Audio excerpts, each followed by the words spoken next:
List svätého apoštola Jakuba je krátky a jasný. Koľko sa už popísalo o príčinách rôznych spoločenských problémov, závislosti, násilie, organizovaný zločin. Celé knižnice sa tým dajú naplniť.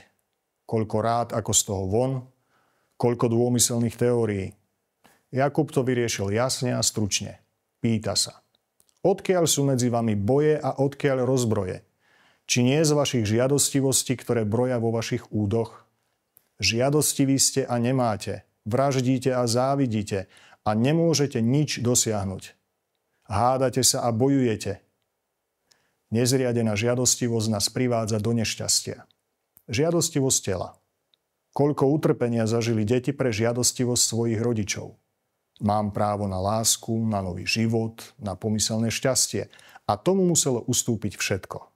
Manželstvo aj deti. Po vytriezvení by sa chcel aj vrátiť, ale niet kam. A potom ešte ohavnejšie sexuálne zneužívanie dospelých, ale predovšetkým detí. Žiadostivosť vlastniť. Keby sa týkala len majetku a peňazí, to je to menšie zlo. Aj keď aj jeho rozmery sú obľudné. Ale horšia je žiadostivosť vlastniť iného človeka. Podriadiť si ho, ovládať, kontrolovať. Ako by tí ľudia chceli implantovať vlastný rozum a vôľu do života iných a tým ich obrať o to božské v nich. Je to novodobá forma otrokárstva. Jeho znaky môžeme pozorovať naprieč všetkými sférami spoločnosti. Od rodinných vzťahov až po globálnu sféru. Jakubovo zhrnutie pôsobenia ľudskej žiadostivosti je zdrvujúce. Hovorí, nič nemáte, lebo neprosíte. Prosíte a nedostávate, lebo zle prosíte. Chcete to využiť na svoje náruživosti. My dokážeme ešte aj modlitbu zneužiť na konanie zla.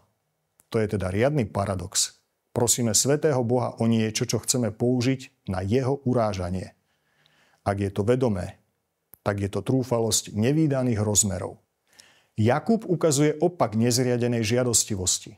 Múdrosť, ktorá je zhora, je predovšetkým cudná, potom upokojujúca, skromná, zmierlivá, plná milosrdenstva a dobrého ovocia, nepochybujúca a bez pretvárky. A ovocie spravodlivosti sa zasieva v pokoji pre tých, čo šíria pokoj.